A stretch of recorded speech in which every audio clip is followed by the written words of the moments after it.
So today I'm going to be doing our hair talk series number 6, and we're going to be talking about how to prevent split ends. Last time we tackled on how to get rid of split ends, so today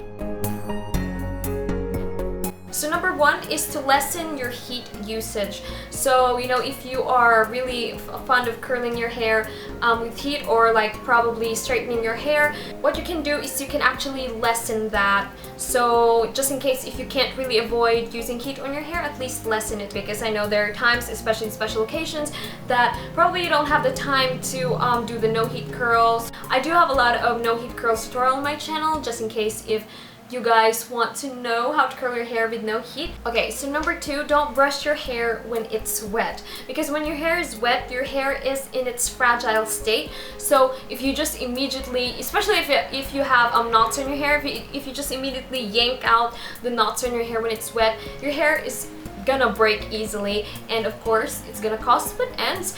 And if ever there's a time where you have to brush, or where you have to really comb your hair when it's wet, when I encounter those times, I actually use a detangler comb, or a comb that has a wide tooth, so it can detangle your hair without breaking your hair at all. Number 3, use conditioners that prevent split ends. There are a lot of conditioners these days that claims that it can help prevent you from having split ends. And of course, conditioners, deep conditioning your hair, by the way, is so gonna help bring back the moisture onto your hair, especially if you have dry and damaged hair. And number 4, get a regular trim. Now when I say get a regular trim, I think it depends on the individual. It really depends on you. Me, I trim my hair once a month, and sometimes lately I've been trimming my hair twice a month because my hair has been growing rapidly.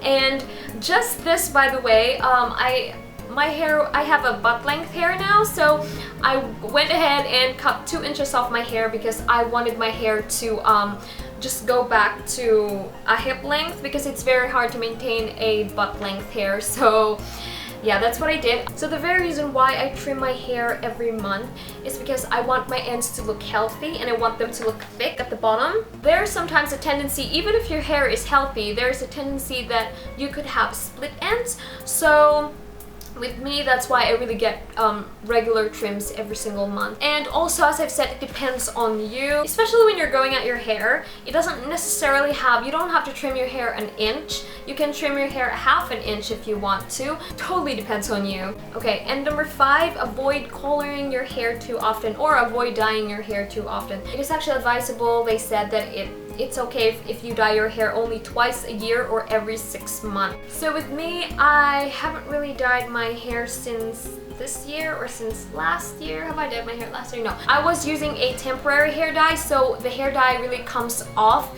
anyway, so it's not permanent, so it doesn't really like destroys your hair. And the temporary hair dye that I was using, it actually helps treats colored hair, so which is really good. But the thing though, it doesn't last because it's just temporary, but it's a cool thing. And also, if you have to dye your hair, let's say, especially if you are going to a lighter shade, from dark hair to a lighter shade, if you're going for blonde hair, or if you're going for red hair, make sure that you have a really good hair care routine, so that it won't dry out your hair, and it will actually bring back the moisture onto your hair. Because if you notice that if you dye your hair usually tends to go dry, so having a good hair care routine is really going to help you. Number 6 is oils. So now with oils, actually, the oils can temporarily seal your split ends, but however, notice it's temporary, so it can't really cure, or it can't really get rid of your split ends. Because you see, let me explain it to you. Our hair is made up of protein, and this is basically just dead keratin. So, and it's not a living tissue, so our hair in our nails does not have any ability to actually self-heal or to heal. It's not really a living part of your body. It's just dead keratin, and oils can temporarily just seal it. But when your ends has split, you can't mend them back together. The only thing that you can do with it is either you trim it or you cut it. Now, this is totally optional, because I know that a lot of you are not going to agree with me due to religious reasons or personal reasons, and I totally respect that. If you don't want to cut or trim your hair, that's totally fine. But if you ask your hairdresser, or if you ask anyone who is who knows much about hair, they're just gonna advise you that you actually trim your split ends. And with me, that's the choice that I made. I actually had to trim my hair because, you know, the split ends, it splits upward, so it means it has a tendency to go up. So by the time that you decide to actually you're gonna cut a huge portion of your hair, and you don't really want that. Well, it's very, very hard to maintain split ends. Even I know you can temporarily seal them, but that's temporary. Later on, it's just gonna break anyway because that is already weak hair. So with brushing and, you know, with brushing and styling your hair, especially if you're using heat tools on your hair, it's just gonna break and it's just gonna split even more. So I rather invest my time, my money, and my effort on maintaining a healthy hair rather than maintaining my hair full of split ends. So what I do is I just cut the split ends off. This is just me, okay? You don't have to follow me or anything, but with me, I actually cut the split ends off my hair. So when I say trim, sometimes if your split ends are really starting at the bottom of your hair, then I actually would cut it, like really here from the bottom. But especially if your hair has damage, I just would usually cut it. But the second damage that I had, I survived it without cutting the full length of my hair because the split ends are just probably just right here. They're just everywhere, but they don't really consume my whole entire hair. So what I did is I just got rid of the hair that only has split ends, and I just kept the length of my hair because some of my hair is still healthy, so I didn't get rid of all the length of my hair, just the split ends part. Number 7, do not overbrush your hair because they said that if you overbrush your hair, it can actually cause breakage and of course split ends. And you know, the myth about like 100 brushings a day, they said that it's no longer true.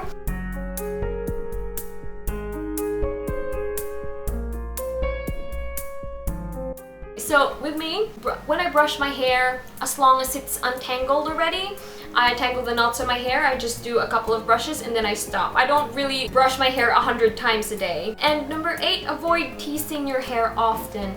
Now with me, I personally do not like to tease my hair because number 1, my hair is kind of prone to tangles. So if I tease my hair, it just tangles, really. It just tangles and I don't really like it. Now this is totally optional. Once again, if you like to tease your hair, that's totally fine, but at least if you can probably lessen it. Number 9, be extra careful when you try to dry your hair. They said that it's not good to towel dry your hair because it can cause your hair to frizz because it ruins the cuticles of your hair, and it also can cause breakage, and of course, yeah, it leads to split ends as well. The thing about, I think it's probably because of the friction. Every single time, let's say, you know, you towel dry your hair and you do this to your hair, you know, just to dry it out, it tends to create friction. You know, when my hair is wet, I actually just squeeze out the water off my hair. After that, I get my towel and I do the same thing. But let's just say this is the towel right here. What I do is I just squeeze out the water off my hair,